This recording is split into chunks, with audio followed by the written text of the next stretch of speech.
with stubble, but it's for a role in a film. Ooh, what's the role? Well, I haven't figured that out yet, but, certainly there would be a movie that needs a prospector or something like that. 50 Shades. You saw what's going with Marcia Gay. Yeah. There's a couple more movies to be shot. You're into that, right, Norm? You like all that stuff? No, I hate pornography. You like the Red Room and the... I don't like any of that. I don't like when love is for sale. Okay. So he says as he takes a sip of water.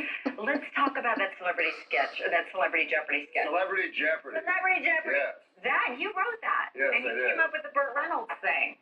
Yeah, well, I wanted to do Burt Reynolds, and then when I wrote it, and then I stole it off SCTV. There was a sketch on SCTV, so I just stole it. But I waited for Martin Short to comment so I could ask for permission to steal it.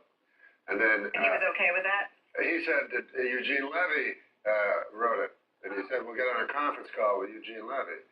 And I said, I'll call him, I'm a man. So Eugene Levy gave me permission. But anyways, when I went to do the Burt Reynolds, Lauren, picks out the costumes and everything. He had a white beard and white hair and stuff. And I was like, no, I want to do him from the 70s. And nobody really mentioned it. Nobody really ever noticed it, but it's weird that there's one character in the sketch from 40 years earlier. Will Ferrell, I watched this over and over. He never cracks. And in this one, with the church for whatever, was he one of the greatest people? Yeah. I wrote it for Will, basically, because he was such a fantastic actor, and I just thought that it was funny that Alex always has hope. You know what I mean, Alex?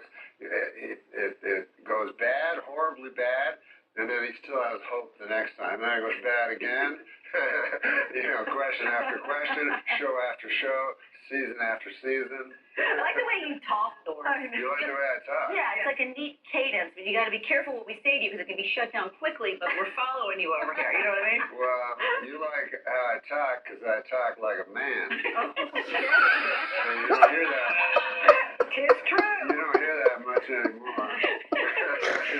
These days, can't tell the men from the ladies. As I said, we'll move on. You know who's a real man? Have you ever interviewed Josh Brolin? Yes. Oh, yeah. You have? Yeah. My God, huh? Yeah, total stud. A manly man. He is You got a thing for Josh Brolin? Huh? You got a thing for Josh, then? Please, tread lightly in there. No, I mean, he's a hot piece of tail. Yeah, his tail is on fire. Tell us about Chris Farley going from one hot dude. Yeah. Farley. Oh, I man, can't tell you, the love I feel for Farley and his sketches. Was he the guy, even off camera, that just walked into the room and lit it up? Because according to your book, there was stuff you don't even see where he's nude and pretended to be a salad and things are going on. And please he liked being nude. And he would come in and he'd go, I'm a girl. I'm a little girl. He'd talk, I'm a little girl.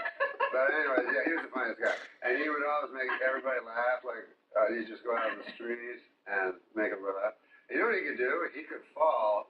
I remember we all tried this. We all went on the stage and tried this because he would fall into a breakaway table.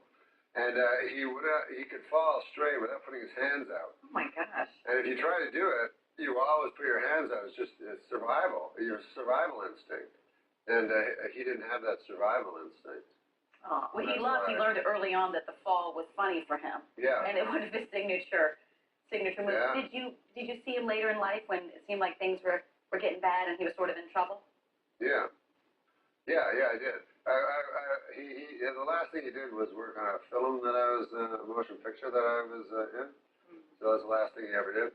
So I thought he would be fine though, because he was a giant man with huge constitution. And he'd take like a steak and he'd put a big piece of butter on each bite of his steak. So everything about him was just giant, and so I thought, oh, this guy will never die. I was worried about Spade because he was a little frail guy, you know what I mean? Farley was this big giant, So I never worried about him, but he never thought he was funny, which was bizarre because everybody was always laughing whatever he said. That was the sadness. It was sad because he said I wish I was funny like Belushi, and I was like, Belushi wasn't funny. He was a good actor, but when you saw him interviewing, he was kind of a dark guy. Melancholy jolly, guy. Whereas Farley could make dumb people laugh, smart people laugh, people that didn't like him laugh, people that liked him. A lot of comics that don't. You think you're funny because in your book you've got Louis C.K. calling you Mark Twain in this, David Letterman, which we're going to get to, that loves you. Hold that right there. But do you think you're funny? Because a lot of comics have this thing where the validation isn't always there on the inside of their head. We got to talk about Letterman. The answer. I like when he got emotional on his last show. More with Norm Macdonald. Hold, right? Yeah. Hold, Norm. Drink, Norm, drink. Pause. Emotional. But, because I was just emotional by mistake. It wasn't like I planned to be emotional or, I can't act, so I couldn't do that on cue or anything. I like this side of you, Norm. You do, huh? But it speaks to the friendship that you two have. I like the mannishness of it. Well, I like both. Okay. Kind of like a Josh Brolin right now. Yeah. I had a square jaw. Well, there I am doing David Letterman.